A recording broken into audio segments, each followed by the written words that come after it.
Good afternoon everyone, my name is Lewis. Welcome back to the channel. I hope you're all safe and well. Now on today's episode I'm going to be showing you some of my new purchases. Hopefully you're going to find it entertaining, if not interesting, just to see what I've been buying. It seems like quite a few of you like to see me lose my mind over some of the weights of the vinyl.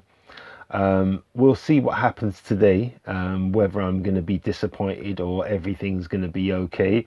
Hopefully that's going to be the case, but yeah, let's just see what happens. So first out of the gate is a album by Lonnie Liston Smith and the Cosmic Echoes, and the album's entitled Visions of a New World. So there you go, that's the album cover. It's a gatefold cover, so actually it's inverted that way, and that's the reverse side. So yeah, at some point I'll open it properly when I'm about to clean it.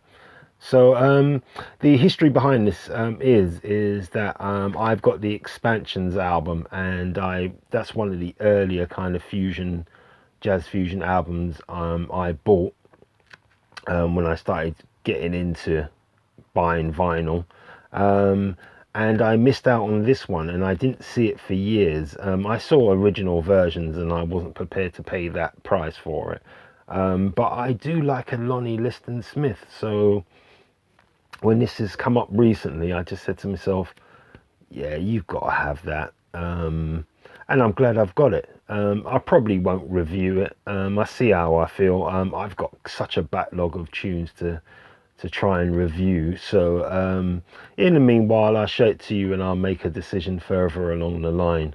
So yeah, really nice weight to and quality to the actual gatefold cover. I'm really happy about that. Beautiful image. That's partially what sold it to me as well, can't deny that. It's beautiful. What came in the packaging was one of these pure vinyl catalogues. It seems that, and yeah, it seems like I've got quite a few which come from the pure pleasure stable. It's always good to have a look through these things. I will keep the odd one or two of these and I'll just discard the rest. I'm not super that interested in it, but it's useful in and of itself, so that's what was part of the bump. And the vinyl itself came in, yeah, nice inner sleeve. I can't knock it. It does, yeah, exactly what I'd want it to do, so bravo to you. And the vinyl itself has got the Flying Dutchman emblem on it. Really good label, Flying Dutchman, from back in the day. I encountered them maybe about 25 years ago, something like that, and everything they had put out, particularly by way of compilation, was really nice. So it's nice to see that label imprint again. Yeah, I forgot to even tell you what the weight was like. That's a nice bit of weight, that is. Okay, it's not 180, it's more like a 140, but it looks super flat, it's clean. Yeah, but I'm really appreciative of the weight. That's nice. That's just what I was looking for. So no complaints there. So yeah, well done for that. The second album, when I happened to give it a listen before purchasing, it really just set me off. It's what I like in my kind of Brazilian and Latin sound. This had everything, and it was by an artist that I'd never heard of before. So maybe you feel the same, maybe you've got it in your collection already, and if you do, why didn't you let me know that this actually existed? This is an album by Ronnie and the Central do Brazil. There you go. Love the cover image.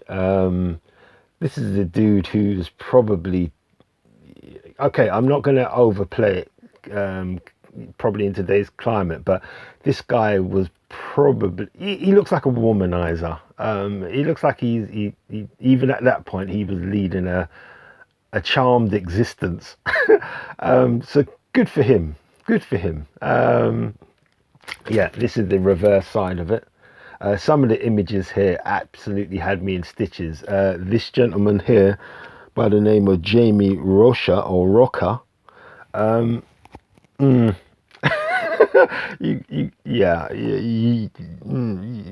weren't blessed with whatever it takes to be a handsome fella. You wasn't blessed with it. Whereas Ronnie's got it. Ronnie is a smooth, sophisticated and suave individual, and yeah, lock up your daughters kind of thing. The blurb which comes with it on this kind of Obi strip is a 1975 legendary session from the drummer of Bossa Tez Combo. Smooth grooves and luxurious use of Fender Rhodes in a mode that's a bit like some of the funkier 70s work of João Donato. I like João Donato, as a matter of fact. Brazilian Holy Grail reissue for the first time worldwide. Numbered limited on 180 gram heavyweight vinyl. So yeah, again, that's the cover of it. Very nice thick cover. Yeah, super appreciative of that. Let's go and have a look at the vinyl, shall we? So the vinyl itself, again, it's coming quite nice in a sleeve. Not going to knock it. There is a tear, so I'm going to have to, yeah, there's a tear right there, so I'm going to replace that. The vinyl itself ain't no 180 gram. I'm just telling you that straight out of the gate. Let's show you both sides of it. So yeah, that's nice. But what I am going to say, although it's not 100, I doubt it, that's 108. It looks super flat. It is super clean, and it has just about enough weight to stop me from moaning. So let's just leave it at that. But in terms of the actual sound and the tracks on there, oh lordy, yeah, it's one of those kind of albums where I keep, when I hear it, I just go like, what? I must have that. So if I was one of those people who really have an, obscenely large record collection, I could easily see myself buying this, 3 or 4 times, because each time I heard it somewhere else in another context, I go, I'm buying that, and I buy it, and then I realize, oh, I've already got a copy of this already. Maybe not a bad thing, but yeah, super nice. Check it out if you've never seen it before.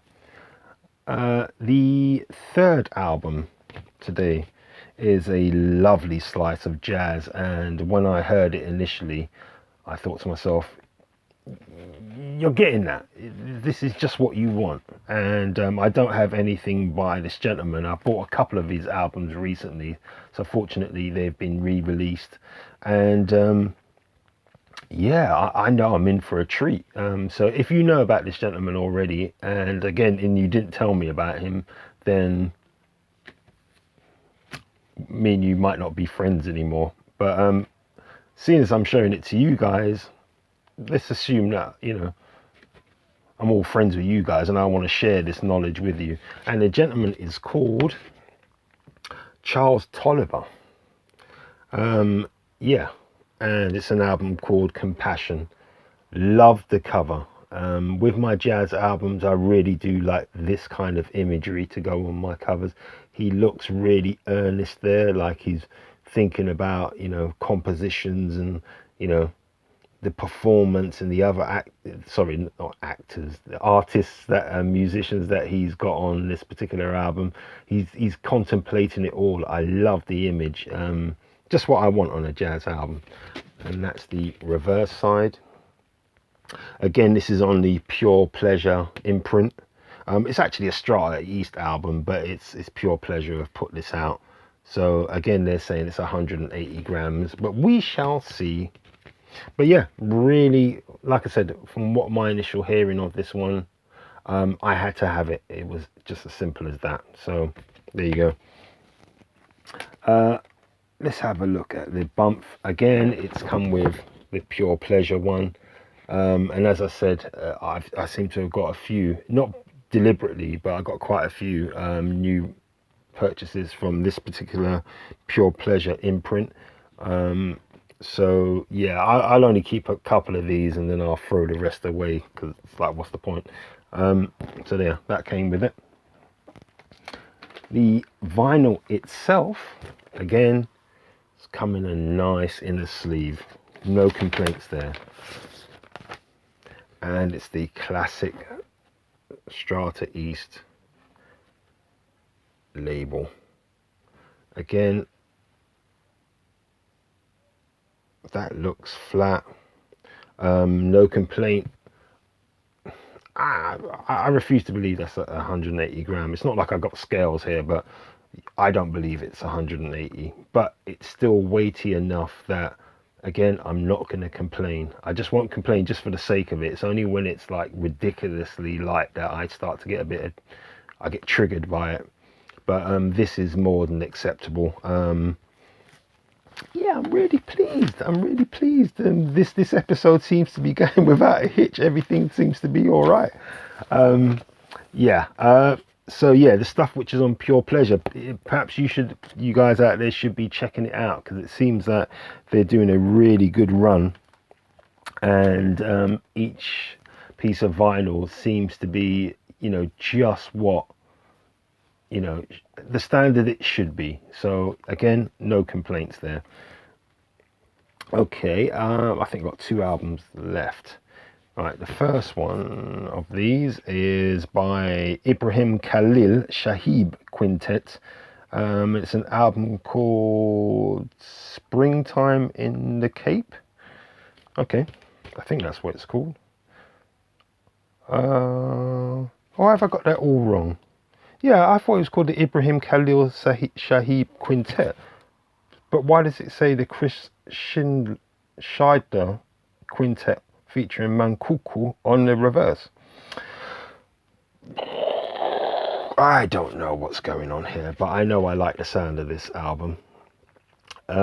So the retailer who I purchased this from, when I read their notes on their website, they were saying that when they have tried to ship this to the US, because of the artist's name has a Muslim tinge to it, that customs were intercepting it. Now, I shouldn't laugh because it's not funny, particularly if you're in the US and you've tried to purchase it.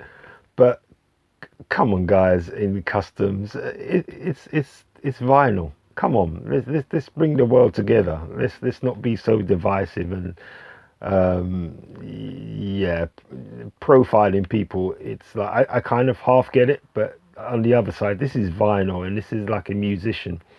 There's no need to ban his work. There really isn't. But yes, what I heard of this album, I had to have it.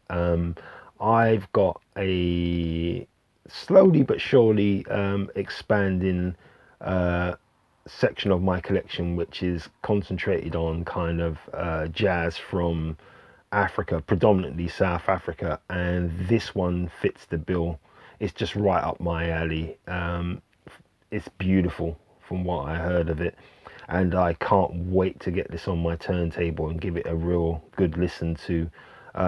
Undoubtedly I'll get to review this at some point, but yeah, like I said, either in this episode or an early episode, I got quite a backlog to get through. So yeah, the reverse side is as follows, and that's where I got the confusion about, well, why is it called that on this side and then called that on the other side? That's, I guess I'm gonna have to read the sleeve notes to kind of figure out what's going on here.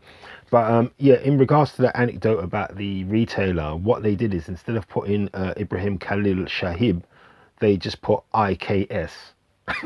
And that was the way around it to stop customs from messing. So there you go. Yeah, these things happen, I guess. Really like it. So the vinyl itself and how it's presented is in this card inner sleeve. So some of the information about the artists and that, so super interesting. So when I get time, I will have a good read of it. Again, as with all these kind of card inserts or inner sleeves, I will keep them, but yeah, once this album is cleaned, it's going into a different and more appropriate inner sleeve. Oh, okay. So, not entirely the cleanest piece of vinyl, but let me just show you how the actual, can you pick that out? Yeah, the color and the font color is not conducive to the red, but the reverse side, there you go. So yeah, good weight to it. It's lighter than some of the albums that I've already shown you today, but not by, you know, there may be 10 grams in it difference, but this is lighter, but it is flat. It's just a bit dirty more than anything, and that's what happens when you put it in these. So stop doing it, please. Record companies, stop putting it in the card. Just put this at, you know, print this as a separate item on, you know, on a piece of whatever, you know, quite thick paper, but don't put the vinyl in there, because whatever your intentions are, the inside of the actual inner sleeve is going to rub off on the vinyl. So if I have to keep telling you this, it's like, why aren't you guys listening? You guys should know better than that. So that's my only downside with this one. So as soon as I can and I can clean it, I can get it out of this card, and yeah, life will be good. So yeah, so that's, I think that's 4 down, and not really any complaints. A little kind of like muffling, but you know, nothing horrendous. Normally I've kicked off by now, but yeah, let's see what happens with the next one. So the last album today, and this one blew my socks off when I heard it, because I've never heard of the guy before. I've never heard mention of him or anything, but when I heard it, it's like, geez, it's like, where have you been in my life? So let me show you. It's Cal Macy, and the album's entitled Blues for Coltrane. So again, it's on the Pure Pleasure pressing label, you know, distributor, retailer. So yeah, this absolutely blew me away. It's not the usual jazz sound that I like necessarily, but it worked for me. It was powerful, it was emotional, it was like it was kind of visceral. So yeah, I just said to myself, you're getting that. You have to have that, because you don't have enough of this in your collection. So just to explain, I'm not a completist by any stretch of the imagination. I just keep it simple. I buy what I like, and even if I like an artist, that doesn't mean that I'm going to buy their entire, you know, body of work. I will cherry pick the bits that I like, purchase those, be happy with them, and that's it. So nice to come across this guy Cal Macy. I will look out for some of his other material. No guarantees I'm necessarily going to buy any of it, but really glad to have this one. This one was an eye-opener. It really was superb what I heard of it. So let me show you the reverse side. There you go. So quite a bit to read there as well. Is there any other? I don't think I've heard of any of the other artists featured on this album, but nonetheless, what I did hear of this album blew my socks off. So what came with this particular album? Again, one of these. So I'm not going to talk about that, because I've got about 7 of them already. And the vinyl itself, because it's coming from the same label, let's just see. Oh, that's flat. Again, in the same wheelhouse, about 140 grams. That's the label itself. That's really nice. I like the color scheme there. It's different. Super clean, super clean. I've got no complaints here. This has worked out tremendously. I'm really happy, really happy with these purchases. It's turned out lovely. So yeah, back in the sleeve. Yeah, everything is good. So, sorry to disappoint some of you. I haven't kicked off today because there's been no reason for it. Uh, all the vinyl I've shown you pretty much are top notch, apart from the one which was in the card inner sleeve. That shouldn't have happened, but you try and tell record labels to stop doing it, and they just keep doing it. Yeah, so that was the only slight downside. Everything else was like absolutely perfect. So if you've enjoyed the episode, if you found it even remotely, well, interesting and entertaining, if you feel this way about it, please consider liking, subscribing, and sharing, and perhaps commenting down below. It's been an absolute pleasure showing you some of my new purchases. Hopefully this gives you an opportunity to seek these albums out for yourself, see if they will fit into your collection, and if you do, you at least know that they are available. So until the next episode, hopefully where it's going to be the same, where I won't be as dramatic. um, Please look after yourselves, stay safe, and I will see you for the next episode. So until then, bye bye.